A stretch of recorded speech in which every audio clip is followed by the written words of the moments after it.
Praise the Lord. Praise the Lord.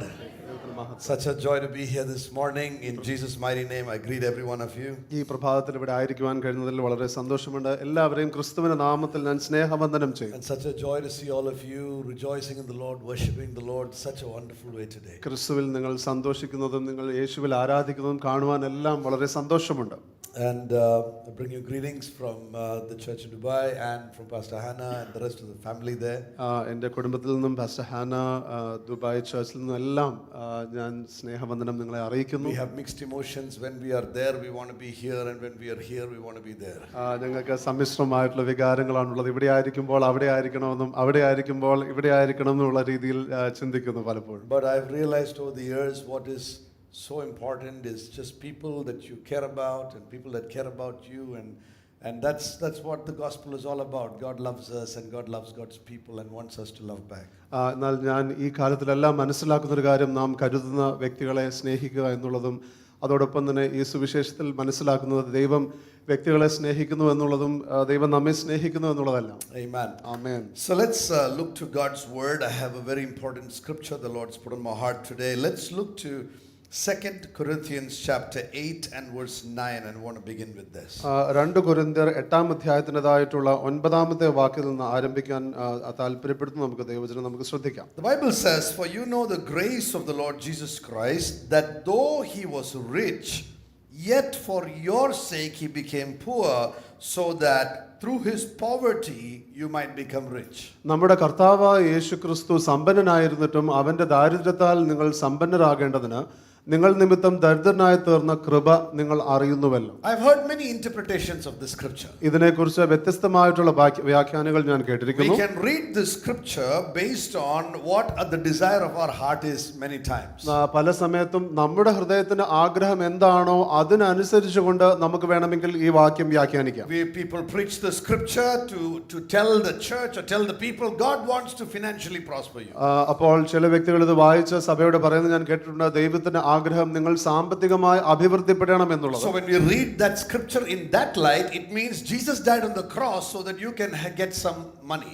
അതുകൊണ്ട് ആ പശ്ചാത്തലത്തിൽ നാം വായിക്കുമ്പോൾ നാം ഒരുപക്ഷെ ചിന്തിക്കുന്നത് യേശുക്രിസ്തു ക്രൂശിൽ മരിച്ചത് നമുക്ക് അല്പം പണം ലഭിക്കാൻ. Now we can explain it away thinking what is wrong with that? He is a father, he loves us, father wants to give children, therefore Jesus died on the cross for us to get wealthy. നമുക്ക് വേണമെങ്കിൽ അത് ഇന്ന രീതിയിൽ വ്യാഖ്യാനിക്കാം. അതിനെന്താണ് കുഴപ്പം? യേശുക്രിസ്തു നമുക്ക് വേണ്ടി മരിച്ചു, ദൈവം നമ്മുടെ പിതാവാണ്, അതുകൊണ്ട് ദൈവത്തിന് മക്കൾക്ക് ധനം നൽകി അഭിവൃദ്ധിപ്പെടുവാൻ താല്പര്യമുണ്ട്. Good father wants to make me rich.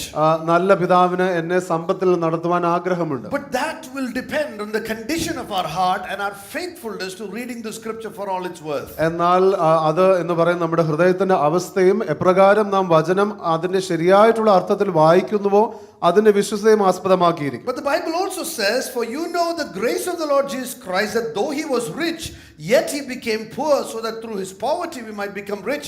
We can understand that if we can also understand it, that though he was rich in all things, he became nothing for us, so that we who had nothing, were nothing, knew nothing, and could do nothing, are now having the mind of Christ to live in the fullness of God. ഇവിടെ ഇപ്രകാരം പറയുകയാകും, നമ്മുടെ കർത്താവായ യേശുക്രിസ്തു സമ്പന്നനായിരുന്നിട്ടും അവന്റെ ദാരിദ്ര്യത്താൽ നിങ്ങൾ സമ്പന്നരാകേണ്ടതിന് നിങ്ങൾ കൃപ നിമിത്തം. അപ്പോൾ ഒരു സമയത്ത് നമുക്ക് ആത്മീയമായി ഒന്നുമില്ലാതിരുന്ന സമയത്ത് യേശുക്രിസ്തുവിന്റെ ആ ത്യാഗം നിമിത്തം നാം സകലവും ഉള്ളവരായി മാറുവാനായി കർത്താവ് ഇത് ചെയ്തിരിക്കുകയാണ്. So the Bible says that about the scripture, I'm going to go into a little more deeper, that many of these scriptures we end up interpreting it based on the condition of our heart. ഞാൻ അല്പം കൂടെ ആഴത്തിലേക്ക് പോവുകയാണ്. എന്നാൽ തിരുവചനം നാം മനസ്സിലാക്കുന്ന ഒരു കാര്യം എന്ന് പറയുന്നത് നമ്മുടെ ഹൃദയത്തിന്റെ അവസ്ഥ അനുസരിച്ചാണ് പലപ്പോഴും നാം കാണുന്ന അല്ലെങ്കിൽ വാക്യങ്ങൾ നാം മനസ്സിലാക്കുന്നത്. Every time I read Revelations, I realize God's prosperity is far beyond finances. God in the scriptures in Revelations tells the church in Smyrna, be faithful until death. അപ്പോൾ ഓരോ തവണയും ഞാൻ വെളിപ്പാട് പുസ്തകം വായിക്കുമ്പോൾ എനിക്ക് മനസ്സിലാകുന്നത് ദൈവത്തിന്റെ അഭിവൃദ്ധി അല്ലെങ്കിൽ സമൃദ്ധി എന്ന് പറയുന്നത് സാമ്പത്തികമായുള്ള മണ്ഡലത്തെക്കാൾ എത്രയോ ഉപരിയാണ്. ഓരോ തവണയും സ്മരണയിലുള്ള സഭയെക്കുറിച്ച് ഞാൻ വായിക്കുമ്പോൾ ദൈവം പറയുകയാണ്, മരണപര്യന്തം അല്ലെങ്കിൽ ജീവപര്യന്തം മരണത്തോളം നിങ്ങൾ വിശ്വസ്തരായിരിക്കുക എന്ന് പറയുകയാണ്. So the desire to receive wealth from God without the desire to be faithful stewards of it is carnality wrapped in spirituality. വിശ്വസ്തനാകുവാൻ ആഗ്രഹമില്ലാതെ ദൈവത്തിൽ നിന്നുള്ള സമ്പത്ത് ലഭിക്കുവാൻ മാത്രമുള്ള ആഗ്രഹം എന്ന് പറയുന്നത് അത് ജഡീകമായിട്ടുള്ള ചിന്തകളാണ്. അതിന് ഒരുപക്ഷെ ആത്മീയമായിട്ടുള്ള ഒരു പുതപ്പുണ്ടാകാം. Look at this verse, Luke 16:11. ലൂക്കോസിന്റേതായിട്ടുള്ള പുസ്തകം 16-ാം അധ്യായത്തിന്റെ 11-ാമത്തെ വാക്യം നമുക്ക് ശ്രദ്ധിക്കാം. You know, it talks about a very interesting word. The Bible says true riches. അത് വളരെ ആശ്ചര്യകരമായിട്ടുള്ള ഒരു വാക്ക് അവിടെ പറയുകയാണ്. അത് സത്യമായിട്ടുള്ള സമ്പത്ത് എന്നാകുന്നു പറയുന്നത്. ആ വാക്യം നമുക്ക് ശ്രദ്ധിക്കാം. നിങ്ങൾ അനീതിയുള്ള മാമോനിൽ വിശ്വസ്തരായില്ല എങ്കിൽ സത്യമായത് നിങ്ങളെ ആർ The ഭരമേൽക്കും. Bible is saying if you're not faithful with mammon, who is going to entrust you with true riches? തിരുവചനം ചോദിക്കുകയാണ്, നിങ്ങൾ അനീതിയുള്ള മാമോനിൽ വിശ്വസ്തരായില്ല എങ്കിൽ സത്യമായത് നിങ്ങളെ R ഭരമേൽപ്പിക്കും. Actually, what we don't understand is all our wealth belongs to God. നാം ഒരുപക്ഷെ പലപ്പോഴും മനസ്സിലാക്കാത്തൊരു കാര്യം എന്ന് പറയാൻ നമ്മുടെ സമ്പത്ത് മുഴുവൻ ദൈവത്തിൻ്റെതാകും. And let's look at the scripture because this particular parable is positioning our heart to be ready to obey God in every way. ഈ ഉപമ നമുക്ക് ശ്രദ്ധിക്കാം. കാരണം ഈ ഉപമ എന്ന് പറയുന്നത് നമ്മുടെ ഹൃദയത്തെ എപ്രകാരം ക്രമീകരിക്കണം എന്നുള്ളതിനെ കുറിച്ച് പറയുകയാണ്. Let's look at Luke 16:1-12. ലൂക്കോസിന്റെ സുവിശേഷം 1 മുതൽ 13 വരെയുള്ള വാക്യങ്ങൾ നമുക്ക് ശ്രദ്ധിക്കാം. So the Bible says, now there was a rich man who had a manager. തിരുവചനം പറയുന്നു, ധനവാനായ ഒരു മനുഷ്യന് ഒരു കാര്യവിചാരകൻ ഉണ്ടായിരുന്നു. And the manager was reported to this rich man that the manager was wasting the rich man's wealth. അപ്പോൾ അവൻ അവന്റെ വസ്തുവക നാനാവിധമാക്കുന്നു എന്ന് ചിലർ അവനെ കുറ്റം പറഞ്ഞു. You know, whenever I read this, it dawns on my heart that we are belonging to God. ഈ വാക്യം വായിക്കുമ്പോൾ എന്നെ എപ്പോഴും ഓർമ്മിപ്പിക്കുന്ന ഒരു ചിന്ത എന്ന് പറയുന്നത് നാം ദൈവത്തിൻ്റെതാകും. Whether we are faithful or unfaithful, when we are unfaithful, we are squandering the rich man's wealth. നാം വിശ്വസ്തരാണെങ്കിലും ശരി അവിശ്വസ്തരാണെങ്കിലും ശരി അവിശ്വസ്തരാകുമ്പോൾ നാം ധനവാന്റേതായിട്ടുള്ള ധനത്തെ നാം നാനാവിധമാക്കുകയാണ്. So news reached the rich man that this manager was wasting his wealth. അപ്പോൾ ഈ ധനവാന്റെ അടുത്ത് ഈ വാർത്ത എത്തുകയാണ്, തന്റെ കാര്യവിചാരകൻ തന്റെ വസ്തുവകളെല്ലാം നാനാവിധമാക്കുന്നു. So he called him and said to him, what is it that I hear about you? അവനെ വിളിച്ച്, നിന്നെ കൊണ്ട് ഈ കേൾക്കുന്നത് എന്ത്? Give me an account of the management, for you no longer can be manager. നിന്റെ കാര്യവിചാരത്തിന്റെ കണക്ക് ഏൽപ്പിച്ചു തരിക, നീ ഇനി കാര്യവിചാരകനായിരിക്കാൻ പാടില്ല എന്ന് പറഞ്ഞു. The manager said to himself, what shall I do since my master is going to take away the management from me? എന്നാറേ കാര്യവിചാരകൻ, ഞാൻ എന്ത് ചെയ്യേണ്ടു? യജമാനൻ കാര്യവിചാരത്തിൽ നിന്ന് എന്നെ നീക്കുവാൻ പോകുന്നു. I'm not strong enough to dig and I'm ashamed to beg. കിളപ്പാൻ എനിക്ക് പ്രാപ്തിയില്ല, ഇരപ്പാൻ ഞാൻ നാണിക്കുന്നു. What will I do when I lose the management? എനിക്ക് ആ കാര്യവിചാരം നഷ്ടമായി കഴിഞ്ഞാൽ ഞാൻ എന്തു ചെയ്യും? When I was a young boy, this parable made no sense to me. ഞാനൊരു യുവാവായിരുന്നപ്പോൾ ഈ ഒരു ഉപമ എനിക്ക് പ്രത്യേകിച്ച് യാതൊരു അർത്ഥവും തോന്നിയില്ല. Now this parable makes a lot of sense. എന്നാൽ ഇപ്പോൾ അതിന് വലിയ അർത്ഥമാണുള്ളത്. I'll tell you why this parable didn't make sense. നിങ്ങൾക്കറിയാമോ എന്തുകൊണ്ട് ആ സമയത്ത് അതിന് ഒരു അർത്ഥം എനിക്ക് തോന്നിയില്ല? Because of the rest of the parable. കാരണം മറ്റുള്ള ബാക്കിയുള്ള ഭാഗം, the manager said, God's going to take this rich man is going to take the management away from me. ഈ വാക്യം പറയുകയാകുന്നു, അല്ലെങ്കിൽ ഈ കാര്യവിചാരകൻ പറയുകയാണ്, ധനവാൻ എന്നിൽ നിന്ന് ഈ കാര്യവിചാരത്വം എടുത്തു മാറ്റാൻ പോകുന്നു. So let me do something that people will subsequently receive me into their home. അതുകൊണ്ട് ഞാൻ എന്തെങ്കിലും പെട്ടെന്ന് ചെയ്യാം, എന്നെ അവർ തങ്ങളുടെ വീടുകളിൽ ചേർത്തുകൊള്ളുവാൻ തക്കവണ്ണം. And the Bible says, അതിനുശേഷം തിരുവചനം പറയുന്നു, he called his debtors. അവൻ തന്റെ കടക്കാരിൽ ഓരോരുത്തരെ വരുത്തി. And he asked, how much do you owe my master? ഒന്നാമത്തവനോട് ചോദിച്ചു, നീ യജമാൻ എത്ര കടം He പെട്ടിരിക്കുന്നു? said 100 measures of oil. 100 കടം എണ്ണ എന്ന് പറഞ്ഞു. And he said, take your bill, make it 50. അപ്പോൾ അവന്റെ കൈച്ചീട്ട് വാങ്ങി വേഗം ഇരുന്നത് അത് 50 എന്ന് എഴുതുക. Then he said, how much do you owe? അതിനുശേഷം അടുത്തവനോട്, നീ എത്ര കടം പെട്ടിരിക്കുന്നു? He said 100 of wheat. 100 പറ ഗോതമ്പ്. He said, take your bill, make it 80. നിന്റെ കൈച്ചീട്ട് വാങ്ങി 80 എന്ന് എഴുതുക എന്ന് പറഞ്ഞു. And the Bible says, and his master praised the unrighteous manager. ഈ അനീതിയുള്ള കാര്യവിചാരകൻ ബുദ്ധിയോടെ പ്രവർത്തിച്ചതുകൊണ്ട് യജമാനൻ അവനെ പുകഴ്ത്തി. I used to think about this, I wonder what is the meaning of this. ഞാൻ ഇതിന്റെ അർത്ഥം എന്തെന്ന് ഒരുപാട് ചിന്തിച്ചിട്ടുണ്ട്. And in the early days I could not understand, but here the unrighteous manager was praised by the master. ഇവിടെ അനീതിയുള്ള കാര്യവിചാരകൻ ബുദ്ധിയോടെ പ്രവർത്തിച്ചതുകൊണ്ട് യജമാനൻ അവനെ പുകഴ്ത്തി. Not for his wickedness, അവന്റെ ദുഷ്ടതയെക്കുറിച്ചല്ല, but for his shrewdness. എന്നാൽ അവന്റെ കൂർമ്മ ബുദ്ധി. That he had it's a good shrewdness. അത് നല്ല രീതിയിലുള്ള ബുദ്ധിയാണ്. Which means he had the ability to use his mind to prepare for what is to come. വരുവാനുള്ള കാര്യത്തെക്കുറിച്ച് ചിന്തിച്ച് ഒരുങ്ങുവാനുള്ള അവന്റെ ബുദ്ധിയെക്കുറിച്ച്. Many people are very shrewd to gather for what is here on earth. പല വ്യക്തികളും അവരുടെ ബുദ്ധി ഉപയോഗിക്കുന്നത് ലോകത്തിലുള്ള കാര്യങ്ങളെ സ്വരുക്കൂട്ടുവാനാണ്. But we are not shrewd to prepare for what is to come. എന്നാൽ വരുവാനിരിക്കുന്ന കാര്യത്തിന് വേണ്ടി ഒരുങ്ങുവാൻ നാം പലപ്പോഴും തയ്യാറാകുന്നില്ല. So the master said, he was shrewd so that he's shrewd in his relationship to his own kind than the sons of the light. അനീതിയുള്ള മാമോനെ കൊണ്ട് നിങ്ങൾക്ക് സ്നേഹിതന്മാരെ ഉണ്ടാക്കിക്കൊള്ളുവിൻ എന്ന് അവിടെ പറയുകയാണ്. He means he dealt with his friends in such a way shrewdly so that after he loses his job his friends will still be there. അപ്പോൾ തന്റെ സുഹൃത്തുക്കളുമായിട്ട് താൻ ബുദ്ധിയോടെ പ്രവർത്തിച്ചതുകൊണ്ട് തന്റെ ജോലി പോയാലും ശരി തനിക്ക് അവരുമായിട്ടുള്ള സമ്പർക്കം ഉണ്ടാകും. He says worldly people understand this kind of shrewdness to plan when your future is in jeopardy, how to plan now for your future. The sons of the light do not understand that when your future is in jeopardy, how to change the way you and I are living now so that our future can be secure. തിരുവചനം പറയുകയാണ്, ഈ ലോകത്തിലുള്ള വ്യക്തികൾക്ക് പോലും അവരുടെ ഭാവി അല്പം പ്രയാസമാകുന്നു എന്ന് കാണുമ്പോൾ ആവശ്യമുള്ള ചുവടുകൾ എടുക്കാനുള്ള ബുദ്ധിയുണ്ട്. Because they associate with their friends in this world, they know how to plan. അവർ അവരുടെ സുഹൃത്തുക്കളുമായിട്ട് ഇടപെട്ടിരിക്കുന്നുണ്ട്, ഈ ലോകത്തിൽ ഇടപെട്ടിരിക്കുന്നുണ്ട്, അവർക്ക് എങ്ങനെ പദ്ധതി ഇടണം എന്നുള്ളത്. എന്നാൽ ദൈവമക്കൾക്ക് പലപ്പോഴും അങ്ങനെയുള്ള ബുദ്ധി വരുന്നില്ല, വരുവാനുള്ള നിത്യതയ്ക്ക് വേണ്ടി ഒരുങ്ങുവാനായി. The Devamakkal are constantly thinking about how much God has given me here, not knowing that one day the manager is going to ask an account for the wealth that belongs to the manager. ദൈവമക്കൾ പലപ്പോഴും ചിന്തിക്കുന്നത് ദൈവം എത്രത്തോളം എനിക്കിവിടെ തന്നിരിക്കുന്നു, ഇത് വിസ്മരിച്ചുകൊണ്ട് കർത്താവ് ഒരു ദിവസം ഇതിന്റെ എല്ലാം കണക്ക് ചോദിക്കുമെന്നുള്ളത്. And then my mind goes back, hey, wait a minute, to the beginning of the parable where the Bible says the rich man had a manager and said, give me a report of what all has been entrusted to you. ഈ സമയത്താകുന്നു എന്റെ ചിന്ത വീണ്ടും ഈ ഉപമയുടെ തുടക്കത്തിലേക്ക് പോകുന്നത്. അവിടെ ആ ധനവാൻ തന്റെ കാര്യവിചാരകനെ വിളിച്ചുകൊണ്ട് ചോദിക്കുകയാണ്, നിന്റെ കാര്യവിചാരത്തിന്റെ കണക്ക് എന്നോട് ബോധിപ്പിക്കാം. Then it dawns on me, today we are the managers and what is entrusted to us, our whole life. ആ സമയത്താണ് ഞാൻ ചിന്തിക്കുന്നത്, അതായത് ഇന്ന് ആരാകുന്നു ആ കാര്യവിചാരകന്മാർ? നാം ആകുന്നു. നമ്മെ എന്ത് ഏൽപ്പിച്ചിരിക്കുന്നു? നമ്മുടെ പൂർണ്ണമായിട്ടുള്ള ജീവിതം. Yesterday morning was the funeral of my cousin. ഇന്നലെ രാവിലെ എൻ്റെ കസിൻ്റെതായിട്ടുള്ള ഒരു അടക്കമായിരുന്നു. He was 43 years old. തനിക്ക് 43 വയസ്സായിരുന്നു. Had a heart attack, found dead. തനിക്ക് ഹൃദയാഘാതം മൂലം താൻ മരണപ്പെട്ടു. To me, my earliest memories was me as a young boy, but he as a little boy. എൻ്റെ ഓർമ്മ എന്ന് പറയുന്നത് ഞാനൊരു യുവാവായിരിക്കുമ്പോൾ ആ വ്യക്തി ഒരു കുഞ്ഞ് എന്നുള്ള രീതിയിൽ. He was younger than me and he was in the Sunday school when I was in college. അപ്പോൾ അദ്ദേഹം എന്നേക്കാൾ പ്രായം കുറവായിരുന്നു. ഞാൻ കോളേജിലായിരുന്നപ്പോൾ അദ്ദേഹം സൺഡേ സ്കൂളിലായിരുന്നു. Yesterday he was in a coffin. ഇന്നലെ അദ്ദേഹം ഒരു ശവപ്പെട്ടിയിലിരിക്കുന്നത് കാണുവാൻ ഇടവന്നു. Thankfully he had received the Lord Jesus Christ. എന്നാൽ യേശുക്രിസ്തുവിനെ അദ്ദേഹം തന്റെ ജീവിതത്തിലേക്ക് സ്വീകരിച്ച ഒരു വ്യക്തിയായി. I had the honor of sharing the gospel with him in yesteryears.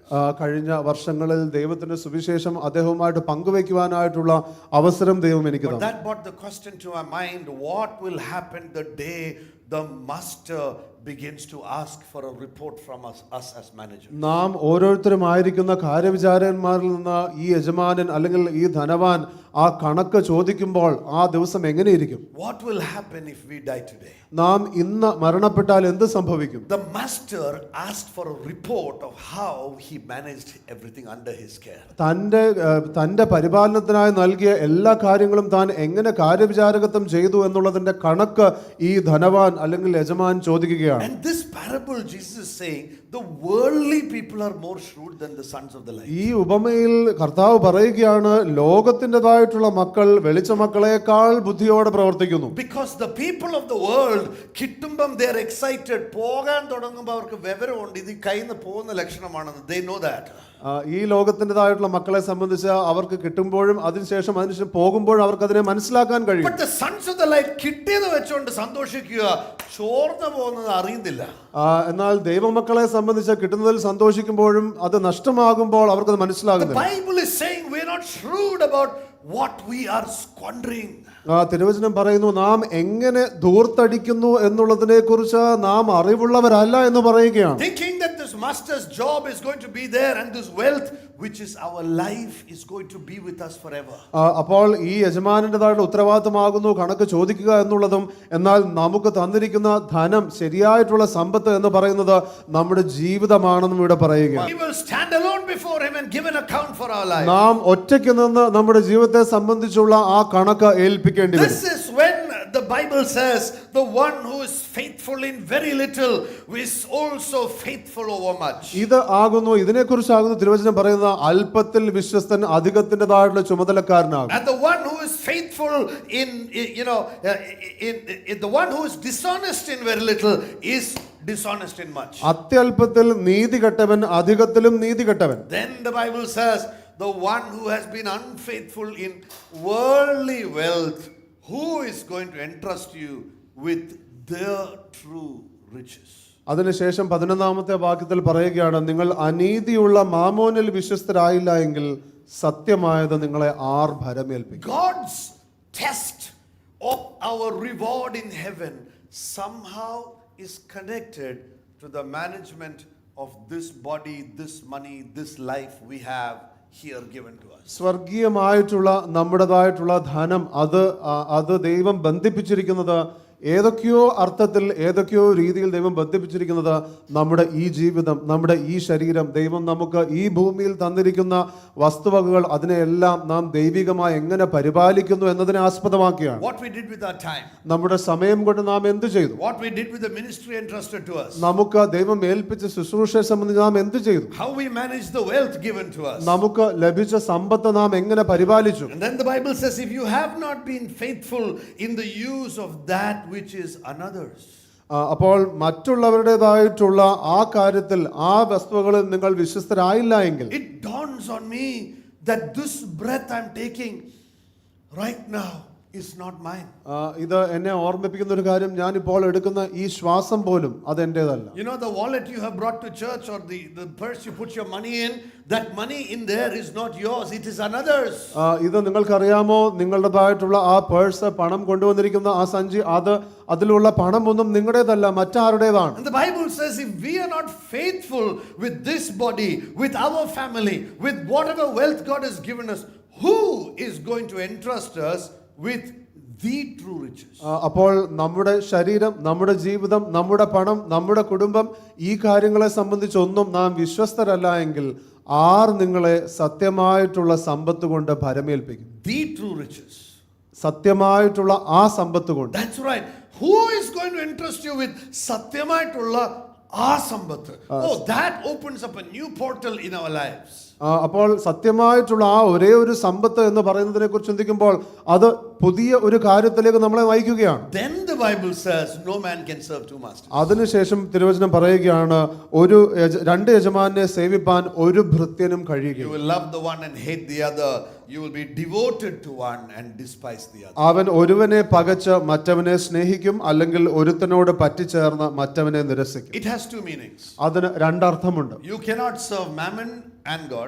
നിങ്ങൾക്ക് മാമോനെയും ദൈവത്തിനെയും സേവിക്കാൻ കഴിയുകയില്ല. Which means you can't love money and love God at the same time. അതിന്റെ അർത്ഥം നിങ്ങൾക്ക് പണത്തെയും നിങ്ങൾക്ക് ദൈവത്തെയും ഒരുപോലെ സ്നേഹിപ്പാൻ കഴിയുകയില്ല. But the second meaning is you can't love your personal plans and God's plans at the same time. അതിന്റെ അർത്ഥം എന്ന് പറയുന്നത് ദൈവത്തിന്റെ പദ്ധതിയെയും നിങ്ങളുടെ വ്യക്തിപരമായിട്ടുള്ള പദ്ധതികളെയും ഒരേ സമയത്ത് സ്നേഹിപ്പാൻ കഴിയുകയില്ല. A true child of God has surrendered his life to God. ഒരു യഥാർത്ഥ സത്യ ദൈവ പൈതൽ എന്ന് പറയുന്നത് തന്റെ മുഴുവനെയും ദൈവത്തിന് വിധേയപ്പെടുത്തിയിരിക്കുകയാണ്. An unsurrendered life is a carnal life. വിധേയപ്പെടാത്തതായിട്ടുള്ള ജീവിതം എന്ന് പറയുന്നത് അത് ജഡീകമായിട്ടുള്ള ജീവിതമാണ്. Jesus mentions that most people are bound and enslaved by mammon. They make decisions based on money. തിരുവചനം പറയുന്നത്, അതായത് അനേക വ്യക്തികൾ അവർ തീരുമാനങ്ങൾ എടുക്കുന്നത് മാമോനെ അനുസരിച്ചാണ്, അല്ലെങ്കിൽ പണത്തെ ആസ്പദമാക്കിയാണ്. It is based on wealth. Wealth often dictates how much, what we will do with our life. അപ്പോൾ സമ്പത്തിനെ ആസ്പദമാക്കിയിട്ടാകുന്നു, അതായത് സമ്പത്ത് എന്ന് പറയുന്നത് നമ്മുടെ ജീവിതത്തിൽ നാം ഇതുകൊണ്ട് എന്ത് ചെയ്യും എന്നുള്ളതാണ് പലപ്പോഴും പണം തീരുമാനിക്കുന്നത്. Our decisions are also based on what will make us happy. നമ്മുടെ തീരുമാനങ്ങളിൽ പലപ്പോഴും നാം എടുക്കുന്നത് എന്നെ എന്ത് സന്തോഷപ്പെടുത്തുമെന്ന് ചിന്തിച്ചുകൊണ്ടാണ്. It is time we move from what will make us happy to what will make us entrusted with God's eternal rewards. എന്നെ എന്ത് സന്തോഷിപ്പിക്കുമെന്നുള്ളത് ചിന്തിക്കുന്നതിൽ നിന്ന് മാറ്റി എന്നെ വിശ്വസ്തമായിട്ട് ദൈവം നിത്യതയുടേതായിട്ടുള്ള സമ്പത്ത് ഏൽപ്പിക്കുവാൻ എന്ത് സഹായിക്കും എന്ന് ചിന്തിച്ചുകൊണ്ട് നാം തീരുമാനിക്കണം. Matthew 6:19 says, "Do not store up for yourself treasures on earth." മത്തായിയുടെ സുവിശേഷം 6-ാം അധ്യായത്തിൻ്റെതായിട്ടുള്ള 9-ാമത്തെ വാക്യം പറയുന്നത്, അതായത് നിങ്ങൾ ഈ ലോകത്തിൽ നിങ്ങൾ സമ്പത്തുകൾ എടുക്കരുത് അല്ലെങ്കിൽ എടുത്തു വെക്കരുത്. Don't store for yourself treasures on earth where moth and rust destroy, where thieves break in, but store for yourself treasures in heaven. പുഴുവും തുരുമ്പും കെടുക്കുകയും കള്ളന്മാർ തുരന്നു മോഷ്ടിക്കുകയും ചെയ്യുന്ന ഈ ഭൂമിയിൽ നിങ്ങൾ നിക്ഷേപം സ്വരൂപിക്കരുത്, എന്നാൽ നിങ്ങൾ സ്വർഗത്തിൽ നിങ്ങൾ സ്വരൂപിച്ചുകൊള്ളുവിൻ. Because of where your treasure is, there your heart is. നിന്റെ നിക്ഷേപം ഉള്ളയിടത്ത് നിന്റെ ഹൃദയവും ഇരിക്കും. One thing I've understood through the years, ഈ വർഷങ്ങളിലൂടെ ഞാൻ മനസ്സിലാക്കിയ ഒരു കാര്യം, if I want to see where my heart is, I just need to see what my treasure is. എന്റെ ഹൃദയം എവിടെ ഇരിക്കുന്നു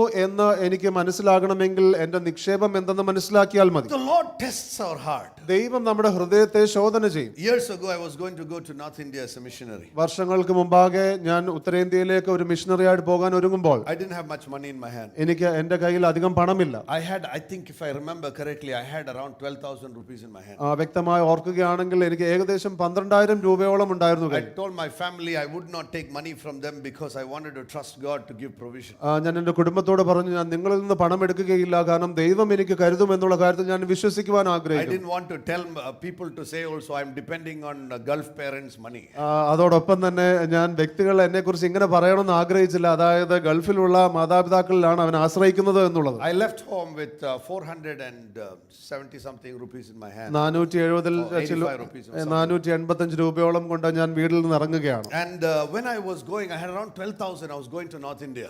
ഞാൻ ഉത്തരേന്ത്യക്ക് പോകുന്ന സമയത്ത് ഏകദേശം 12,000 രൂപ എനിക്കുണ്ടായി. I got a phone call from a man of God, a missionary from North India. എനിക്ക് നോർത്ത് ഇന്ത്യയിൽ നിന്നുള്ള ഒരു മിഷണറി ദേവദാസനിൽ നിന്ന് എനിക്കൊരു കോൾ ലഭിച്ചു. He called me and he said, "Pastor, please pray. I don't have money to pay for the missionary support this month." അദ്ദേഹം ഇങ്ങനെ പറഞ്ഞു, പാസ്റ്റർ പ്രാർത്ഥിക്കണം, മിഷണറിമാർക്ക് കൊടുക്കുന്ന സപ്പോർട്ടിന് നൽകുവാൻ ഈ മാസം എനിക്ക് പണമില്ല. I said, "How much do you want? How much is it, Pastor?" അപ്പോൾ ഞാൻ അദ്ദേഹത്തോട് ചോദിച്ചു, എത്രയാകുന്നു ആ തുക പാസ്റ്റർ? He said 21,000 rupees. അദ്ദേഹം പറഞ്ഞു 21,000 രൂപയാണ്. I'm talking about back in the 90s. 1990-കളിലെ കാര്യമാണ് ഞാൻ പറയുന്നത്. And so I told him, "Pastor, all these years did not God supply? അപ്പോൾ ഞാൻ പാസ്റ്ററിനോട് ചോദിക്കണം, പാസ്റ്റർ ഈ നാളൊക്കെയും കർത്താവ് കരുതിയില്ലേ? Did not God meet your need?" ദൈവം ആവശ്യങ്ങളൊക്കെ നൽകിയില്ലേ? I'm a preacher. I started preaching to him on the phone. അപ്പം ഞാൻ പ്രസംഗകനായതുകൊണ്ട് ഞാൻ ഫോണിൽ പ്രസംഗിക്കാൻ തുടങ്ങി. I just starting the ministry. He's been in ministry for 30 years. I was preaching to him. ഞാൻ ശുശ്രൂഷ തുടങ്ങുകയാണ്. അദ്ദേഹം 30 വർഷത്തോളം ശുശ്രൂഷയിൽ ഇരുന്നാലും ഞാൻ അദ്ദേഹത്തോട് He പ്രസംഗിക്കുകയാണ്. was leading work in Kashmir and North India and different parts of the places. അദ്ദേഹം കശ്മീരിലും ഉത്തരേന്ത്യയിലും എല്ലാം ദൈവവേല അദ്ദേഹം നയിക്കുകയാണ്. So I said, "Has not God provided?" അപ്പം ഞാൻ അദ്ദേഹത്തോട് പറയുകയാണ്, ദേവദാസനെ ദൈവം ഇതുവരെ നൽകിയിട്ടില്ലയോ? He said, "Yes, brother, God has provided." അപ്പം അദ്ദേഹം പറഞ്ഞു, അതേ സഹോദര, ദൈവം തന്നിട്ടുണ്ട്. Will not God be faithful? ഞാൻ ചോദിച്ചു, ദൈവം വിശ്വസ്തനല്ലയോ? Yes, brother, God will be faithful. അപ്പോൾ അദ്ദേഹം പറഞ്ഞു, അതേ സഹോദര, ദൈവം വിശ്വസ്തനാണ്. But I made a big mistake. എന്നാൽ ഞാൻ വലിയൊരു തെറ്റ് ചെയ്തു. After that I said, "Pastor, don't worry, I will pray for you." ഞാൻ അദ്ദേഹത്തോട് പറഞ്ഞു, പാസ്റ്റർ ഭയപ്പെടരുത്, ഞാൻ താങ്കൾക്ക് വേണ്ടി പ്രാർത്ഥിക്കാം. He said, "That's what I'm asking, please pray." അപ്പൊ അദ്ദേഹം പറഞ്ഞു, അത് മതി, പ്രാർത്ഥിച്ചാൽ മതി, അതേ ഞാൻ ചോദിക്കുന്നുള്ളൂ. I started praying. ഞാൻ പ്രാർത്ഥിക്കാൻ തുടങ്ങി. And the Lord spoke to me. ദൈവം എന്നോട് പറഞ്ഞു. The Lord said, "John, you're going to North India as a missionary." ദൈവം എന്നോട് പറഞ്ഞു, ജോൺ, താങ്കൾ ഉത്തരേന്ത്യയിലേക്ക് ഒരു മിഷണറി ആയിട്ട് I പോവുകയാണ്. said, "Yes, Lord." അപ്പൊ ഞാൻ പറഞ്ഞു, അതേ ദൈവമേ. How much money you have in your hand? നിന്റെ കയ്യിൽ എത്ര പണമുണ്ട്? I said, 12,000. ഞാൻ പറഞ്ഞു, 12,000. The Lord said, "Give 7,000 to this man." 7,000 രൂപ ഈ ദൈവദാസന് കൊടുക്കുക. I said, 7,000. ഞാൻ ദൈവത്തോട് ചോദിച്ചു, 7,000 രൂപയോ? I said, "Lord, I'm going without any support to North India." ഞാൻ ദൈവത്തോട് പറയുകയാണ്, ഞാൻ ഉത്തരേന്ത്യയിലേക്ക് പോകുന്നത് യാതൊരു സപ്പോർട്ടും ഇല്ലാതെയാണ്. After this 12,000 finishes, I don't know how I will live. ഈ 12,000 തീർന്നു കഴിഞ്ഞാൽ എങ്ങനെ ജീവിക്കുന്നത് എനിക്ക് അറിയുകയില്ല. I had nobody supporting me at that time. ആരും എന്നെ സപ്പോർട്ട് ചെയ്യാൻ ആ സമയത്തില്ല. I didn't even have an address, a house. I had gotten a train. I was going to North India hoping to find a house to stay. എനിക്ക് ഒരു address പോലും ഇല്ലായിരുന്നു, ഒരു ഭവനമില്ലായിരുന്നു. ട്രെയിനിൽ പോവുകയാണ്, ഒരു ഭവനം കണ്ടെത്തുമെന്നുള്ള അർത്ഥത്തിൽ. The Lord said, "Give 7,000." ദൈവം പറഞ്ഞു, ഈ 7,000 കൊടുക്കുക. And I knew the Lord. I knew to obey. I trusted the Lord. I called the man of God and sent him 7,000. ഞാൻ അനുസരിക്കുവാൻ തീരുമാനിച്ചു. അപ്പോൾ ഈ ദേവദാസനെ വിളിച്ച് 7,000 രൂപ ഞാൻ അദ്ദേഹത്തിന് അയച്ചു കൊടുത്തു. Then the Lord said, "Anyway, you have 5,000 left on your way. Tiruvalla, there's a man of God on the station. You call him on your way to North India. Give him 3,000." അപ്പോൾ ദൈവം പറയുകയാണ്, ഏതായാലും 5,000 രൂപ ബാക്കിയുണ്ടല്ലോ, തിരുവല്ലയിൽ ഒരു ദേവദാസനുണ്ട്, പോകുന്ന വഴിയിൽ അദ്ദേഹത്തെ വിളിച്ച് 3,000 രൂപ അദ്ദേഹത്തിന് കൊടുക്കുക. And in my heart I'm thinking, "Lord, Lord, that is 2,000 left and I'm going to North India. അപ്പോൾ എന്റെ ഹൃദയത്തിൽ ഞാൻ ചിന്തിക്കുകയാണ്, ദൈവമേ 2000 രൂപയെ ബാക്കിയുള്ളൂ, ഇനി ഞാൻ ഉത്തരേന്ത്യയിൽ പോവുകയാണ്. I don't have mobile phone. എനിക്ക് മൊബൈൽ ഫോണില്ല. There is no GPay. അവിടെ ജിപേ ഇല്ല. I don't have money orders in my hand. എനിക്ക് എന്റെ കയ്യിലും പണമില്ല. I don't have an address where I'm going to stay. ഞാൻ എവിടെ താമസിക്കുമെന്നുള്ള അഡ്രസ് എനിക്കില്ല. I'm going to get off at Gwalior station in Madhya Pradesh in North India and start life from there with 2,000 rupees in my hand back then. മധ്യപ്രദേശിലെ ഗ്വാളിയോർ എന്ന് പറയുന്ന സ്റ്റേഷനിൽ ഇറങ്ങി ഞാൻ ജീവിതം ആരംഭിക്കാൻ പോവുകയാണ് വീണ്ടും ആ സമയത്ത്. This is what I didn't realize. I loved the treasure more than I loved the owner. അപ്പോൾ ഈ ധനവാനേക്കാൾ അല്ലെങ്കിൽ ഈ ഉടമസ്ഥനേക്കാൾ ഞാൻ ആ നിക്ഷേപത്തെ സ്നേഹിച്ചു എന്നുള്ളത് അപ്പോഴാണ് ഞാൻ I മനസ്സിലായത്. was making plans for his money. അദ്ദേഹത്തിന്റെ പണത്തെ സംബന്ധിച്ച് ഞാൻ പദ്ധതി ഉണ്ടാക്കുകയാണ്. I will keep that much FD for that thing. I will keep that one for that children. What children? Your children don't know where the boundaries of your land are.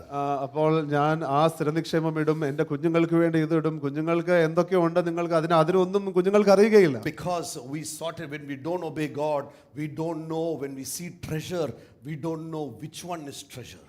ദൈവത്തെ നമുക്ക് അറിയാത്തത് കൊണ്ട് നമുക്ക് പലപ്പോഴും ഒരു സമ്പത്ത് കാണുമ്പോൾ ഏതാണ് യഥാർത്ഥ സമ്പത്ത് തിരിച്ചറിയുവാൻ കഴിയും. Whether our wealth is the treasure or the life God has given us itself is the treasure. നമ്മുടെ പണമാണോ സമ്പത്ത്, അതോ ദൈവം തന്നിരിക്കുന്ന നമ്മുടെ ജീവിതമാണോ സമ്പത്ത് എന്നുള്ളത് നാം തിരിച്ചറിയണം. God has called us to be faithful with our worldly wealth. ദൈവം നമ്മെ നമ്മുടെ ലൗകികമായിട്ടുള്ള അല്ലെങ്കിൽ ലോകത്തിൽ തന്നിരിക്കുന്ന ഈ സമ്പത്തിൽ വിശ്വസ്തരാകുവാൻ പറഞ്ഞിരിക്കുന്നു. The pursuit of wealth has been our desire from the earliest days. നമ്മുടെ ആദിമകാലം തൊട്ടേ സമ്പത്ത് ഉണ്ടാക്കുക എന്നുള്ള അന്വേഷണം നമുക്ക് പണ്ടുതൊട്ടേ ഉള്ളതാണ്. To be famous, പ്രസിദ്ധരാകുവാൻ, to be knowledgeable, അറിവുള്ളവരാകുവാൻ, to have money, സമ്പത്തുണ്ടാകുവാൻ, so that we can feel secure, അതുകൊണ്ട് നമുക്ക് സുരക്ഷിതത്വ ബോധമുണ്ടാകുവാൻ, feel comfortable, നമുക്ക് സൗകര്യങ്ങൾ ഉണ്ടാകുവാൻ, and feel loved. നമുക്ക് സ്നേഹം ലഭിക്കുവാൻ. I don't know where in the Bible God promised in New Testament you'll have comfortable life.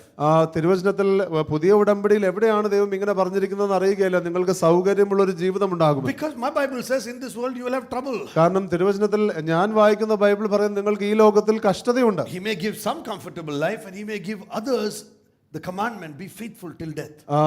ചിലർക്ക് സൗകര്യമുള്ള ജീവിതങ്ങൾ നൽകുമായിരിക്കാം, എന്നാൽ മറ്റുള്ളവർക്ക് ദൈവം നൽകുന്ന കൽപ്പന എന്ന് പറയുന്നത് മരണത്തോളം നിങ്ങൾ വിശ്വസ്തരായിരിക്കും. The Bible uses the word riches and wealth in many places. സമ്പത്ത്, ധനം എന്നുള്ളത് തിരുവചനത്തിൽ പല സ്ഥലത്ത് ഉപയോഗിച്ചിരിക്കുന്നു. And then he introduces the topic of true wealth. അതിനുശേഷം സത്യമായിട്ടുള്ള സമ്പത്തിനെ കുറിച്ച് ദൈവം പറയുകയാണ്. What are these true riches? ഈ സത്യമായിട്ടുള്ള സമ്പത്ത് എന്താണ്? Because if I don't know what is worldly wealth and what is true riches, I won't know what to go after. ഭൗതികമായിട്ടുള്ള സമ്പത്ത് ഏതെന്നും സത്യമായിട്ടുള്ള സമ്പത്ത് ഏതെന്നും ഞാൻ തിരിച്ചറിഞ്ഞില്ല എങ്കിൽ ഏതിനു പുറകെ പോകണം എന്നുള്ളത് എനിക്ക് മനസ്സിലാകുകയില്ല. As we get older, I have older people telling me, മോനെ ആരോഗ്യം ഉണ്ടെങ്കിൽ എല്ലാം ഉണ്ട്.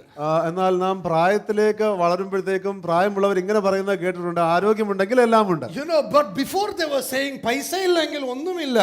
എന്നാൽ അല്പകാലം മുമ്പ് they were saying that if you don't have money you don't have anything. Now with they are finding it difficult to wake up in the night and go to the toilet. എന്നാൽ ഇപ്പോൾ രാത്രി എഴുന്നേറ്റ് ടോയ്ലറ്റിൽ പോകാൻ അവർക്ക് പ്രയാസമുണ്ട്. Especially men, as we grow older, those who understand medicine, we go to the toilet but nothing is going. എന്നാൽ medicine പഠിച്ചവർക്ക്, പ്രത്യേകിച്ച് പുരുഷന്മാർക്ക് അറിയാൻ നമ്മൾ ടോയ്ലറ്റിൽ രാത്രി പോകണം, എന്നാൽ ഒന്നും പോകുന്നില്ല. എത്ര പൈസ കൊടുത്താലാ പോകുന്നത്? എന്നാൽ how much money, even if how much money you give, nothing is happening. The worldly wealth and true riches are two different things. അപ്പോൾ ഭൗതികമായിട്ടുള്ള സമ്പത്തും സത്യമായിട്ടുള്ള സമ്പത്തും വളരെ വ്യത്യസ്തമാണ്. True riches are that which God gives us. സത്യമായിട്ടുള്ള സമ്പത്ത് എന്ന് പറയുന്നത് ദൈവം നൽകുന്നതാണ്. It is that which God gives us and that with which we can go to heaven. അത് ദൈവം നൽകുന്നതും അതും കൊണ്ട് സ്വർഗ്ഗത്തിൽ പോകാൻ കഴിയുന്നതുമാണ്. The Bible says in the parable of the shrewd servant, it implies that if you are not faithful with the wealth that God has given, both the physical life God has given and the money God has given, God is asking who is going to trust us with the true riches. ഈ ഉപമയിൽ ഈ കാര്യവിചാരകനെ കുറിച്ച് നാം കണ്ടു. അതായത് നമുക്ക് ഇവിടെ ലഭിച്ചതായിട്ടുള്ള ഈ ജീവിതം, അതോടൊപ്പം തന്നെ നമുക്ക് ലഭിച്ച വസ്തുവകളൊന്നും നാം ശരിയായി പരിപാലനം ചെയ്യുന്നില്ല എങ്കിൽ ആർ നിങ്ങളെ സത്യമായിട്ടുള്ള സമ്പത്ത് കൊണ്ട് ഭരമേൽപ്പിക്കും? Worldly wealth will have to be left behind. ഭൗതികമായിട്ടുള്ള സമ്പത്ത് ഇവിടെ ഇട്ടിട്ട് പോകേണ്ടതാണ്. Yes, it has power when we are alive. നാം നാം ജീവനോടെ ആയിരിക്കുമ്പോൾ അതിന് ശക്തിയുണ്ട്, but it has no power in the eternal life. എന്നാൽ നിത്യജീവനിൽ അതിന് യാതൊരു ശക്തിയും. This is why the shrewd servant knew eternal life is coming. I'm going to lose my job. I'm going to lose my wealth. I better plan for eternity. അതുകൊണ്ടാകുന്നു ഈ കാര്യവിചാരകൻ തീരുമാനിച്ചത്, നിത്യജീവൻ വരികയാണ്, എന്റെ ജോലി എനിക്ക് പോകാൻ പോകുന്നു, എന്റെ സമ്പത്ത് നഷ്ടമാകാൻ പോകുന്നു, ഞാൻ ആ നിത്യജീവന് വേണ്ടി ഒരുങ്ങട്ടെ. I'm going to be fired from my stewardship. എന്റെ കാര്യവിചാരത്തിൽ നിന്ന് ഞാൻ നീക്കപ്പെടുവാൻ പോകുന്നു. Death is the day you and I are fired from our stewardship. നമ്മുടെ ഈ കാര്യവിചാരത്തിൽ നിന്ന് നമ്മെ മാറ്റുന്ന ദിനം എന്ന് പറയുന്നത് മരണ ദിവസമാണ്. The Marana Dosam is the day God is calling back and saying, now give me a report of how you spend your life. നമ്മുടെ മരണ ദിവസത്തിലാകുന്നു ദൈവം നമ്മെ വിളിച്ച് നിന്റെ കാര്യവിചാരത്തിന് കണക്കേൽപ്പിക്കുക എന്ന് പറയുന്ന ദിവസം. Oh Lord, I'm so sorry, I did not know. കർത്താവേ, എന്നോട് ക്ഷമിക്കണമേ, ഞാൻ അറിഞ്ഞില്ല. I want to tell you, get ready for the coming of the Lord Jesus ഞാൻ Christ. നിങ്ങളോട് പറയട്ടെ, യേശുക്രിസ്തുവിന്റെ മടങ്ങി വരവിന് വേണ്ടി നിങ്ങൾ ഒരുങ്ങുക. He is either coming soon or he's going to call you home soon. യേശുക്രിസ്തു ഒന്നെങ്കിൽ പെട്ടെന്ന് വരും, അല്ലെങ്കിൽ നിങ്ങളെ പെട്ടെന്ന് ഭവനത്തോട് And ചേർക്കും. the day we lose our stewardship, that day we are going to have to give an account to the Lord. നാം നമ്മുടേതായിട്ടുള്ള ഈ കാര്യവിചാരത്തിൽ നിന്ന് എന്ന് നീക്കപ്പെടുന്നുവോ അന്ന് നമുക്ക് ഈ യജമാനോട് കണക്കേൽപ്പിക്കേണ്ടി വരും. Earthly wealth can consume our everyday life. ഭൗതികമായിട്ടുള്ള സ്വത്ത് സമ്പത്തുകൾക്ക് നമ്മുടെ ദൈനംദിന ജീവിതത്തെ അത് കാർന്ന് തിന്നുവാൻ കഴിയും. But it is here today and it is gone tomorrow. എന്നാൽ ഇന്നുള്ളതും നാളെ ഇല്ലാത്തതുമാകുന്നു. Don't covet for more or cry over less. കൂടുതലിന് വേണ്ടി ആഗ്രഹിക്കുകയോ അല്ലെങ്കിൽ കുറവിനെ കുറിച്ച് കരയുകയോ ചെയ്യരുത്. Work responsibly, give thanks for what God has given, and then be good stewards of what God has entrusted. നിങ്ങൾ ഉത്തരവാദിത്തോടുകൂടെ വേല ചെയ്യുക, കർത്താവ് തന്നിരിക്കുന്നതിൽ സന്തോഷിക്കുക, നന്ദി പറഞ്ഞുകൊണ്ട് വിശ്വസ്തയോടുകൂടെ കാര്യവിചാരിത്വം ചെയ്യുക. A relationship with God is not a means to worldly wealth. ദൈവവുമായിട്ടുള്ള ബന്ധം എന്ന് പറയുന്നത് ഭൗതികമായിട്ടുള്ള സ്വത്ത് കിട്ടാനായിട്ടുള്ള പോംവഴിയല്ല. There are people who are saying, we will pray for you right now, money will multiply in your purse. ചില വ്യക്തികൾ പറയാറുണ്ട്, ഞാൻ നിങ്ങൾക്ക് വേണ്ടി പ്രാർത്ഥിക്കാൻ പോകുന്നു, നിങ്ങളുടെ പേഴ്സിനകത്ത് പണം ഇപ്പോൾ പെരുക്കാൻ പോവുകയാണ്. I'm going to pray for you that money will multiply in heaven. എന്നാൽ ഞാൻ നിങ്ങൾക്ക് വേണ്ടി പ്രാർത്ഥിക്കാൻ പോവുകയാണ്, നിങ്ങൾക്ക് സ്വർഗ്ഗത്തിലുള്ള നിക്ഷേപം വർദ്ധിക്കാനായി. Because that which multiplies on earth can cause you to lose that which is supposed to multiply in കാരണം heaven. ഒരുപക്ഷെ ഈ ഭൂമിയിൽ പെരുകുവാൻ പോകുന്ന ഈ സമ്പത്ത് സ്വർഗ്ഗത്തിലുള്ള നിങ്ങളുടെ നിക്ഷേപത്തെ ചിലപ്പോൾ എടുത്തു കളയുവാൻ ശക്തിയുള്ളതാണ്. On earth we need money to live. ഈ ഭൂമിയിൽ നമുക്ക് പണം ആവശ്യമുള്ളത് ജീവിക്കുവാനാണ്. But we spend our life on that which is eternal. എന്നാൽ നിത്യതയോളം നാം ജീവിക്കുന്നത് നമ്മുടേതായിട്ടുള്ള ജീവിതം കൊണ്ടാണ്. What are these true riches? എന്താണ് ഈ സത്യസമ്പത്ത്? What are the true riches we must live for? സത്യമായിട്ടുള്ള സമ്പത്ത് എന്താണ്? We must first live for a life of righteousness. ഒന്ന്, നീതിയുള്ള ജീവിതം നാം നയിക്കണം. God wants to give us righteousness and an intimacy with the Father. ദൈവത്തിന്റെ ആഗ്രഹം നമുക്ക് നീതി നൽകുവാനായിട്ടും പിതാവുമായിട്ടുള്ള അടുപ്പത്തിൽ നാം ആകുവാനുമാകും. Many parents say, when my children grow up, no time to talk with me. അപ്പോൾ പല മാതാപിതാക്കളും പറയാറുണ്ട്, എന്റെ മക്കൾ വലുതാകുമ്പോൾ എന്നോട് സംസാരിക്കാൻ സമയമില്ല. Exactly what God is saying about you and me. Now they've become very big. Now no time to talk with me. അത് തന്നെയാണ് ദൈവം നമ്മെക്കുറിച്ചും പലപ്പോഴും പറയുന്നത്. വലുതായി കഴിഞ്ഞപ്പോൾ അവന് സംസാരിക്കാൻ സമയമില്ല. What is true riches? എന്താകുന്നു സത്യമായ സമ്പത്ത്? The anointing in the Holy Spirit is a true riches. പരിശുദ്ധാത്മാവിന്റെ അഭിഷേകം സത്യമായിട്ടുള്ള സമ്പത്താണ്. A life in the Holy Spirit is a rich life. പരിശുദ്ധാത്മാവിലുള്ള ജീവിതം സത്യമായ സമ്പത്താണ്. What is true riches? എന്താകുന്നു സത്യമായ സമ്പത്ത്? Wisdom and the knowledge of God. Paul says, oh that God, to Timothy he's writing, I pray that you will have the riches of the knowledge and the wisdom of God. ദൈവത്തിന്റെ ജ്ഞാനവും ദൈവത്തിൻ്റെതായിട്ടുള്ള വിവേകവും എല്ലാം നമുക്കുണ്ടാകുന്നത് പൗലോസ് അപ്പോസ്തലൻ തിമോത്തിയോട് പറയുകയാണ്, ഇപ്രകാരം നിനക്ക് ദൈവത്തിന്റെ ജ്ഞാനവും വിവേചനവും എല്ലാം ഉണ്ടാകട്ടെ എന്നുള്ളത്. Anyone without God is a poor man. ദൈവമില്ലാത്ത ഒരു വ്യക്തി ദരിദ്രനാകും. Any child of God without the life of God is a poor man. ഒരു ദൈവ പൈതൽ അവന് ദൈവത്തിന്റെ ജീവൻ ഇല്ല എങ്കിൽ അവൻ ദരിദ്രനാകും. The rewards in heaven is true riches. സ്വർഗ്ഗത്തിലുള്ള പ്രതിഫലം എന്ന് പറയുന്നത് സത്യമായ സമ്പത്താണ്. Paul said, I fought the good fight, I've run the race, I've kept the faith. പൗലോസ് അപ്പോസ്തലൻ പറയുകയാണ്, നല്ല പോർ ഞാൻ പൊരുതു, ഞാൻ വിശ്വാസം കാത്തു, ഓട്ടം തികച്ചു. Now there is in store for me a crown of righteousness. ഇനിയും നീതിയുടേതായിട്ടുള്ള ഒരു കിരീടം എനിക്ക് വേണ്ടിയുണ്ട്. If that is the truth, then how much more we must prepare for the award from the King of Glory. അങ്ങനെയെങ്കിൽ ഈ രാഷ്ട്രപതിയുടേതായിട്ടുള്ള പുരസ്കാരത്തിന് വേണ്ടി നാം ഇത്ര ഒരുങ്ങണമെങ്കിൽ നാം ഈ രാജാതിരാജന്റെ ഈ പ്രതിഫലത്തിന് വേണ്ടി നാം എത്ര അധികം നാം ഒരുങ്ങണം. What are riches from heaven? എന്താകുന്നു സത്യമായിട്ടുള്ള അല്ലെങ്കിൽ സ്വർഗീയ സമ്പത്ത്? Responsibilities in heaven. സ്വർഗത്തിലുള്ള ഉത്തരവാദിത്തങ്ങൾ. He who is faithful over 5 cities, give him 5 more.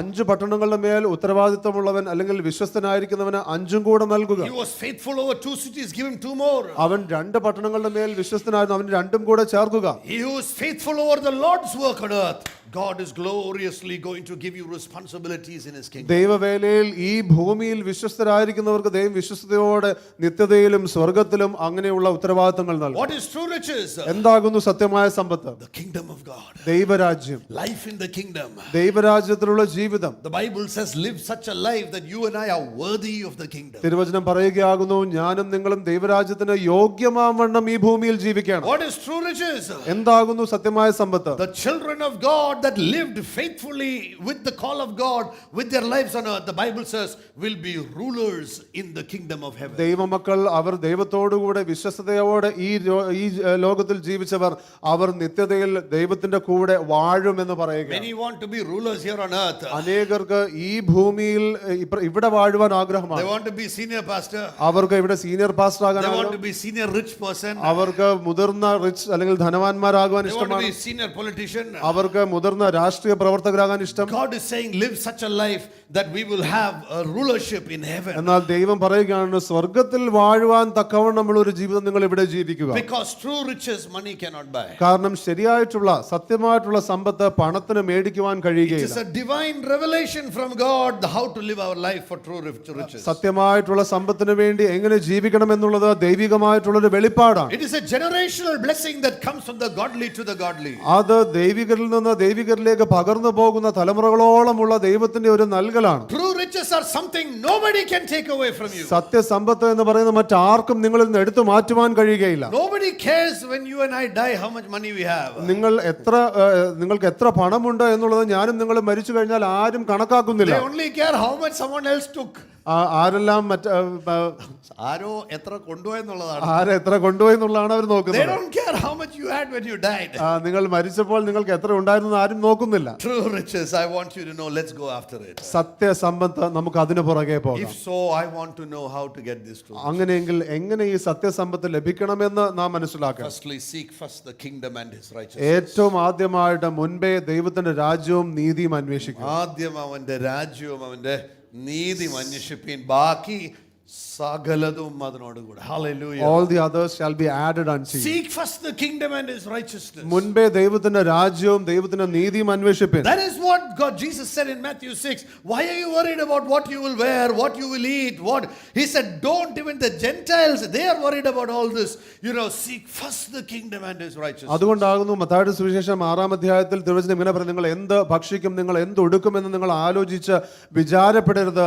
ജാതികൾക്ക് പോലും ഇത് ആവശ്യമെന്ന് ഇത് നിങ്ങളുടെ സ്വർഗ്ഗസ്ഥനായ പിതാവ് അറിയുന്നു. Earning money for wealth requires a faithful, responsible stewardship, but does not require our worship of wealth. അപ്പോൾ ഈ ലോകത്തിൽ ധനമുണ്ടാകുവാനായിട്ട് നാം ഉത്തരവാദിത്തത്തോടുകൂടെ നാം പ്രവർത്തിക്കേണ്ടതാകുന്നു, എന്നാൽ അതിനെ ആരാധിക്കേണ്ട ആവശ്യമില്ല. How do I know I'm stewarding wealth or worshiping wealth? ഞാൻ എൻ്റെ സമ്പത്തിനെ ശരിയായ രീതിയിൽ പരിപാലനം ചെയ്യുന്നുവോ അതോ ആരാധിക്കുന്നുവോ എന്ന് എനിക്ക് എങ്ങനെ തിരിച്ചറിയാം? Stewarding wealth, I will be living my life obeying God. Worshipping wealth, I will be living my life to make money. അപ്പോൾ ഞാൻ എൻ്റെ സമ്പത്ത് പരിപാലനം ചെയ്യുകയാണെങ്കിൽ ഞാൻ ദൈവത്തെ അനുസരിച്ചുകൊണ്ടായിരിക്കും ജീവിക്കുന്നത്.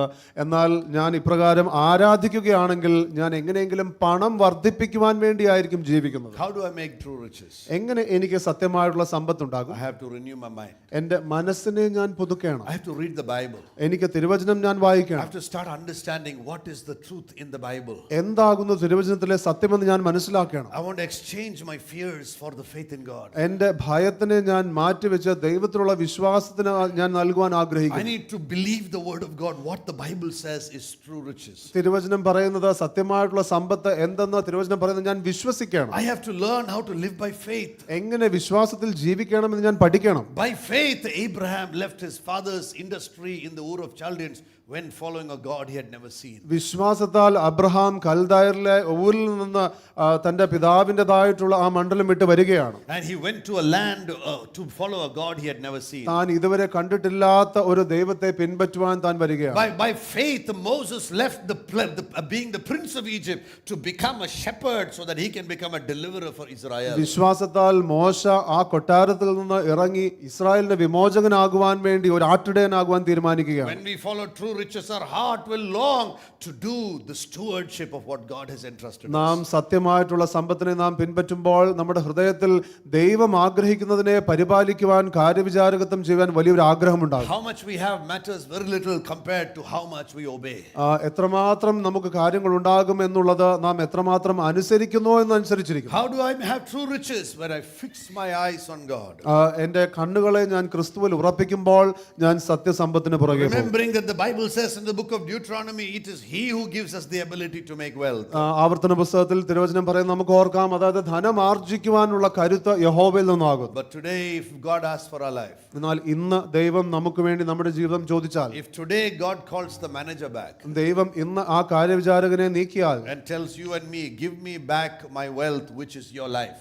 ഇന്ന് നിങ്ങളുടെ ജീവിതമാകുന്ന ആ സമ്പത്ത് എനിക്ക് മടക്കി ഏൽപ്പിക്കുക Give it എന്ന് back to me because I hear you have been squandering the wealth. എനിക്ക് കണക്ക് ഏൽപ്പിച്ചു തരിക, കാരണം നീ എന്ത് ചെയ്യുന്നു അല്ലെങ്കിൽ നീ എന്റെ വസ്തുവകകൾ നാനാവിധമാക്കുന്നു എന്ന് ഞാൻ കേട്ടു. Fix your eyes on Jesus. നിങ്ങളുടെ കണ്ണുകളെ ക്രിസ്തുവിൽ How ഉറപ്പിക്കുക. do I get true riches? എങ്ങനെ എനിക്ക് സത്യസമ്പത്ത് ഉണ്ടാകുവാൻ കഴിയും? Give to the Lord's work. ദൈവത്തിന്റെ വേലയ്ക്ക് നൽകുക. Give to the Lord's work. ദൈവത്തിന്റെ വേലയ്ക്ക് നൽകുക. Bible says, let the rich be ready at all times to give to the Lord's work. തിരുവചനം പറയുന്നു, ധനികർ ദൈവവേലയ്ക്ക് വേണ്ടി കൊടുക്കുവാൻ എപ്പോഴും തയ്യാറാകട്ടെ. Give and it shall be given to you. നിങ്ങൾക്ക് നൽകുന്നത് പോലെ നിങ്ങൾ കൊടുക്കുക. Pressed down, shaken together, അമർത്തി കുലുക്കി till overflowing. കവിഞ്ഞൊഴുകുന്നത് പോലെ. How do I be ready for true riches? എങ്ങനെ സത്യമായിട്ടുള്ള സമ്പത്തിന് വേണ്ടി എനിക്ക് ഒരുങ്ങാം? Be faithful in the little things God has entrusted. ദൈവം നിങ്ങളെ ഏൽപ്പിച്ചിരിക്കുന്ന ചെറിയ കാര്യങ്ങളിൽ നിങ്ങൾ വിശ്വസ്തരാകുക. It dawns on me, ഇത് എന്നെ ഓർമ്മിപ്പിക്കുന്നു, when we die and stand before the Lord, നാം മരിച്ച ദൈവത്തിന് മുമ്പാകെ നിൽക്കുമ്പോൾ our company bosses will not be there. നമ്മുടെ കമ്പനിയുടെ മേധാവികളൊന്നും അവിടെ കാണുകയില്ല. Your earthly managers will not be there. നിങ്ങളുടെ ഭൂമിയിലുള്ള മാനേജർമാർ അവിടെ കാണുകയില്ല. Our father and mother will not be there. നമ്മുടെ മാതാപിതാക്കൾ അവിടെ കാണുകയില്ല. അപ്പച്ചാ എന്റെ കുഞ്ഞാ, അപ്പച്ച എന്റെ കുഞ്ഞാന്ന് പറയാൻ ഒന്ന് കയറ്റി വിട്ടേക്കണേ. No recommendation. അപ്പച്ചാ വിളിച്ച നീ ഒന്ന് മാറിയുന്ന, നീ കയറുമെന്ന് നോക്കട്ടെ. അപ്പച്ചൻ need to be sorted out first. Amen. So, അമ്മച്ചീസ് and Appachan sort out your life. അമ്മച്ചിമാരും അപ്പച്ചന്മാരും നിങ്ങളുടെ ജീവിതത്തെ ക്രമീകരിക്കുക. You all take care of the riches God has given you. ദൈവം നിങ്ങൾക്ക് തന്നിരിക്കുന്ന സമ്പത്തുകളെ നിങ്ങൾ സൂക്ഷിക്കുക. Be faithful in the little things. ദൈവത്തിന് ഏൽപ്പിച്ചിരിക്കുന്ന അല്പത്തിൽ വിശ്വസ്തരായിരിക്കും. I want to close with this. ഞാൻ ഇത് പറഞ്ഞുകൊണ്ട് അവസാനിപ്പിക്കട്ടെ. He who is faithful over little അല്പത്തിൽ വിശ്വസ്തരായിരിക്കുന്നവൻ will be faithful over much. അധികത്തിലും I വിശ്വസ്തനായിരിക്കും. want to tell you, God has not promised everybody to have a rich life. ഞാൻ നിങ്ങളോട് പറയട്ടെ, ദൈവം സമ്പത്തുള്ള ജീവിതം, ധനമുള്ള ജീവിതം എല്ലാവർക്കും വാഗ്ദത്തം ചെയ്തിട്ടില്ല. But God has promised that you will have a truly rich life. എന്നാൽ ദൈവം പറഞ്ഞിരിക്കുന്നത് സത്യമായി സമൃദ്ധിയുള്ള ജീവിതം You നിങ്ങൾക്കുണ്ടാകും. may not have a worldly rich life, നിങ്ങൾക്ക് ഒരുപക്ഷെ ലൗകികമായ അല്ലെങ്കിൽ ഭൗതികമായ ധനമുള്ള ജീവിതം കാണുകയില്ല. but you will have a truly rich life. എന്നാൽ സത്യമായിട്ടുള്ള സമ്പത്ത് നിങ്ങൾക്കുണ്ടാകും. In that some may have worldly wealth also. ഒരുപക്ഷെ ചിലപ്പോൾ ചിലർക്ക് ഭൗതികമായ ധനമുണ്ടാകാം. അതിന്റെ കണക്കും കൊടുക്കേണ്ടി വരും. And you will have to give an account of that too. ഉള്ളവന് കണക്ക് കൊടുക്കേണ്ടി വരും. Whatever you have been entrusted, you have to give the account. ഇല്ലാത്തവനും കണക്ക് കൊടുക്കേണ്ടി വരും. And those who doesn't have, you won't have to give. Let us spend our life for true riches. നമുക്ക് സത്യമായിട്ടുള്ള സമ്പത്തിന് വേണ്ടി നമ്മുടെ ജീവിതത്തെ സമർപ്പിക്കാം. Father, we thank you this morning. പിതാവേ, ഈ പ്രഭാതത്തിൽ ഞങ്ങൾ നന്ദി പറയുന്നു. Lord, we just pray for ourselves. ഞങ്ങൾക്ക് വേണ്ടി ഞങ്ങൾ പ്രാർത്ഥിക്കുന്നു. Lord, we are asking for the grace to live our life. This body is yours. കർത്താവേ, ഈ ശരീരം അങ്ങയുടേതാകും. It is another's possession. കർത്താവേ, അത് മറ്റുള്ള വ്യക്തിയുടെ ഉടമസ്ഥതയിലുള്ളതാകും. It is not mine, Lord. ഞങ്ങളുടേതല്ല, It belongs to you. അത് അങ്ങയുടേതാകും. Father, one day you're going to call us back, Lord. പിതാവേ, ഒരു ദിവസം ഞങ്ങളെ അങ്ങ് മടക്കി വിളിക്കും. Lord, give us shrewdness to take a stock of our life, കർത്താവെ ഞങ്ങളുടെ ജീവിതത്തെ ശരിയായ രീതിയിൽ വിവേചിക്കുവാനുള്ള ബുദ്ധി ഞങ്ങൾക്ക് നൽകണം. so that we'll be able to see how we are spending our days. അങ്ങനെ ഞങ്ങളുടെ ദിനങ്ങൾ ഞങ്ങൾ എങ്ങനെ ചിലവഴിക്കുന്നു എന്ന് മനസ്സിലാക്കുവാൻ. Today, if you take away our stewardship, ഇന്ന് അങ്ങ് ഞങ്ങളുടേതായുള്ള കാര്യവിചാരത്തിൽ ഞങ്ങളെ നീക്കിയാൽ we don't want to be poor in heaven. ഞങ്ങൾക്ക് സ്വർഗത്തിൽ ദരിദ്രരാകുവാൻ ആഗ്രഹമില്ല. Give us grace to seek first the kingdom കർത്താവെ മുൻപേ അങ്ങയുടെ രാജ്യം അന്വേഷിപ്പാൻ കൃപ നൽകണം, and your righteousness. അങ്ങയുടെ നീതിയും. Give us grace to love you with the whole heart. കർത്താവെ പൂർണ്ണമായിട്ടുള്ള ഹൃദയത്തോടെ അങ്ങയെ സ്നേഹിപ്പാൻ ഞങ്ങളെ സഹായിക്കണമേ. Give us grace to give liberally to the Lord's work. കർത്താവെ ദൈവവേലയ്ക്ക് അധികമായി നൽകുവാൻ ഞങ്ങളെ സഹായിക്കണം. Give us grace to love the body of Christ. കർത്താവെ അങ്ങയുടെ ശരീരത്തെ സ്നേഹിപ്പാനായിട്ടുള്ള കൃപ ഞങ്ങൾക്ക് നൽകണം. And when you call us home, അങ്ങ് ഞങ്ങളെ ഭവനത്തിലേക്ക് തിരികെ ചേർക്കുമ്പോൾ, when our managerial role is over, ഞങ്ങളുടെ കാര്യവിചാരത്തിൽ ഞങ്ങളെ മാറ്റുമ്പോൾ, when the task is taken away, കർത്താവെ ആ ഉത്തരവാദിത്തങ്ങൾ ഞങ്ങളിൽ നിന്ന് മാറ്റിക്കളയുമ്പോൾ, we want to have lived life shrewdly on earth, കർത്താവെ ബുദ്ധിയോടുകൂടെ ഈ ഭൂമിയിൽ ജീവിച്ചവരായി, that when we come to heaven, അങ്ങനെ ഞങ്ങൾ സ്വർഗത്തിൽ വരുമ്പോൾ we will have true rewards in ഞങ്ങൾക്ക് സത്യമായിട്ടുള്ള സമ്പത്തുണ്ടാകും. We give you all glory and the honor. എല്ലാ മഹത്വവും പുകഴ്ചയും ഞങ്ങൾ അങ്ങേക്ക് നൽകും. In Jesus' mighty name. യേശുവിന്റെ ബലമുള്ള നാമത്തിൽ തന്നെ. Amen and amen. Amen, amen. God bless you. ദൈവം നിങ്ങളെ അനുഗ്രഹിക്കട്ടെ.